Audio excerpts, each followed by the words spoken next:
there's probably a lot of people listening to this who are like, see you as like a top 1% creator because you've garnered more of the eyeballs than the normal person who's just starting out on their Twitter journey or YouTube or whatever it is. What could you say by way of helping people go from being in 90% creator to, if they're listening to this, I assume they want more attention, more eyeballs, and more interest in their stuff. What could they do? Man, I don't know if we said this on our first conversation, but the format thing I still believe in 3-4 years after is this idea of master a format. So, and I don't think like podcast is a format, right? Like that, or the way I'm defining it, obviously it is a format, but the way I'm trying to present this idea is about put constraints on yourself that force you to produce a body of work that has some consistency to it. And the really hard thing in my mind is the valley that exists between doing the thing that you think is interesting and you think you can sustain and anybody getting interested in the thing. And you're a good example of this, is if you are fundamentally interested in the thing you're doing and you just happen to be publishing the output of it, that to me is the sustainable pursuit.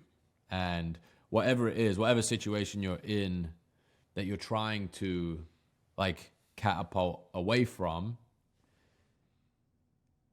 the experience you're having in trying to kickstart the other thing is making that thing more pleasant or interesting or whatever else. Like when I had an agency business and I started messing around with visualized value, it was like purely creative itch. Like, let me try and consume these ideas that are really helping me think about what I'm going to do next. Like how I'm going to move away from this like torturous model that I've found myself in. And the process of making those was like therapeutic for me. It made me a better designer, but it's also a more pure expression of what I wanted to be doing. But I didn't really think of it that way at the time. It just compounded into that because people can feel that. Like I think that's the really hard thing to communicate, and it's a frustrating thing to hear because there's no like definition to it. It's like people can feel if you made something because you wanted to make it versus you're trying to get something from them. And that like you always hear that from people who have seemingly like hacked the system, but every example I can think of is somebody who's just like, I would do this even if I didn't have an internet connection. You know, I'd be sitting here doing this, saving it to my computer, going back to it for like reference or notes or anything. It's just like, I'm selfishly getting something out of that by doing it myself. It's like, there's probably some, term that could be coined around this, but it's like pureness, something around pureness. Yeah. You're like being selfish in the truest sense of the word, but you're also like creating this valuable thing. It's a very paradoxical thing. You just like go completely into what you want to do, and there's that is often thought of as the opposite of what you should do. And like creators or media or anything like that is like, I would maybe argue against what we're saying in a different context, where like if you're trying to build a lawn mowing business, you shouldn't do that, right? You should go and knock on 1,000 doors. But if you're trying to make media that resonates with people, you can't hack that. Or maybe that's a weird expression. It's like, because there are great examples of people being super creative and getting attention, but the core of the thing you're creating, it's like, I mean, I don't know. I think maybe people just, it might be like a 0 and a 1 thing, really. It might just be like being able to press publish on the thing is like an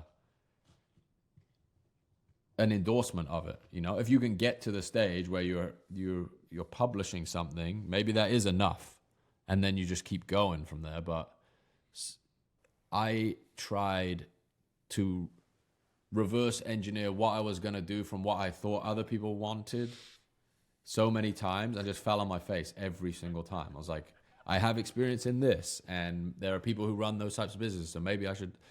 And I personally just was unable to convince other people that I cared about that, and therefore I didn't get, nothing came of it. So it's like you can't chase after the thing directly. You know, that's the great paradox of it. It just evades you. What percentage of you do you think is business versus artist? You know, I think if you're doing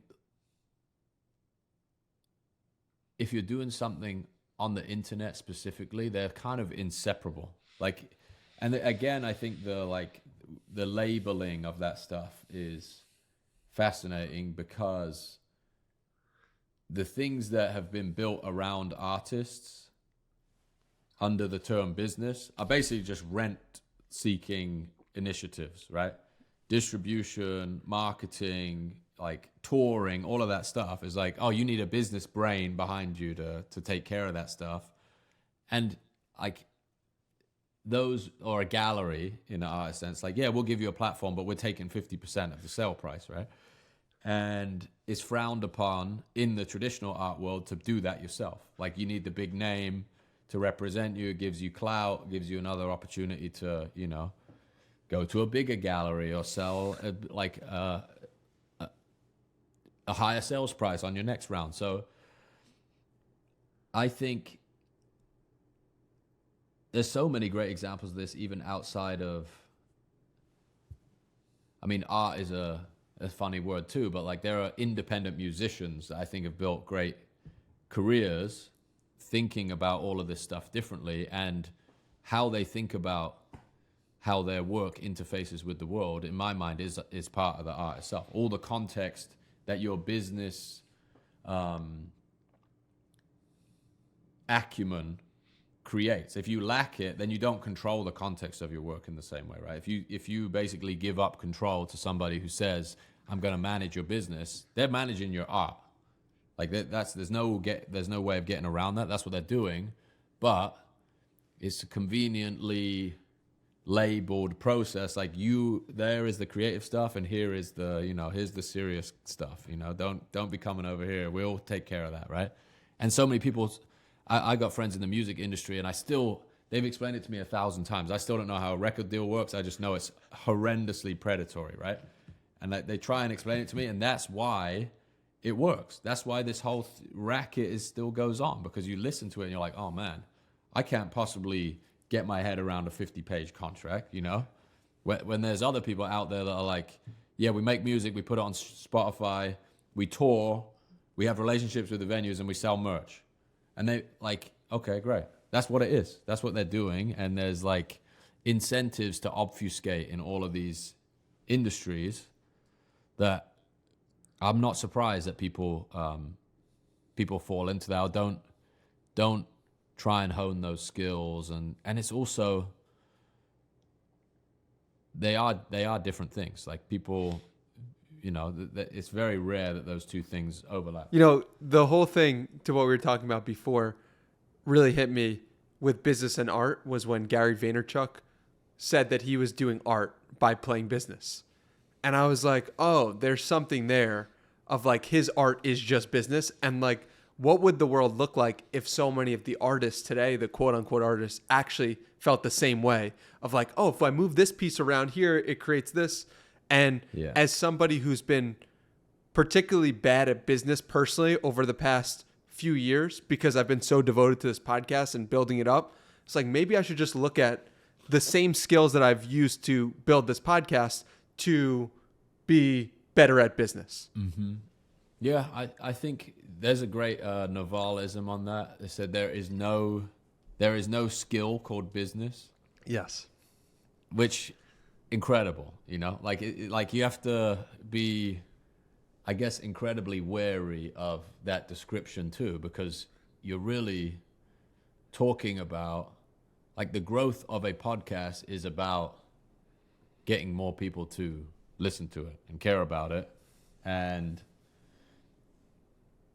I don't know, that feels to me like somewhat of a, this is the go back to the yin and yang thing. It's like also the things that we try and escape that we don't like doing. I'm completely a offender of this idea of like sometimes you attribute stuff that you don't like doing to like that's not the type of person you are, you know? Because that gives you a way out. It's like, oh no, I'm not that kind of person. It's like, no, you just don't want to do it, you know? It's like let's be honest with ourselves here. I'm just trying to duck the responsibility and trying to blame it on my DNA. You know? And I don't know. I don't know how much truth there is to that, but it's like if you find yourself in enough of a bind, you get it done. Like the stuff that you don't do because you like don't feel like doing it. I don't know. It's all mental frameworks for these things too. And the more you like, I guess the more you kind of try not to draw the distinction between the two things, the better you get at both. And I'm still unable to give up control of stuff that I probably should have given up control of long time, or experimented with expanding. Like when Visualize Value was like going absolutely bananas a couple years ago, it's like I probably could have hired incredible people to work with me on that, and probably still can, but most of it comes down to like I don't want to have a meeting to talk about what we're going to do tomorrow or next week or now. And I've like come to terms, I think, with the trade-off of that, right? It's like you can throw yourself into an arrangement like that and build a more resilient and scalable thing. But by doing that, you're giving up all of this creative agency where you can't pivot on a dime and you have to think about your runway in a very different way. And I don't know, I've gotten this interesting contrast of experiences in working on very similar but different projects that I can't remember which book this is. Maybe it's A Sovereign Individual. It's this idea of it feels like technology is catching up to the point where you can spend 95% of your time in your zone of genius, let's call it, or creating the stuff.